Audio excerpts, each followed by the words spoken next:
মূর্তি একই, কিন্তু মন্দিরের সুন্দর কারুকার্য, সৌন্দর্য এবং পরিবেশ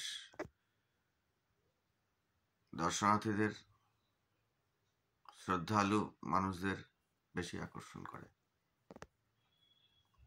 মূর্তি একই হলেও মানুষের সমাগমে মূর্তির জৌলুসও বেড়ে যায়। ভগবানও একা নয়, ভগবানকেও মানুষের সঙ্গে থাকতে হয়।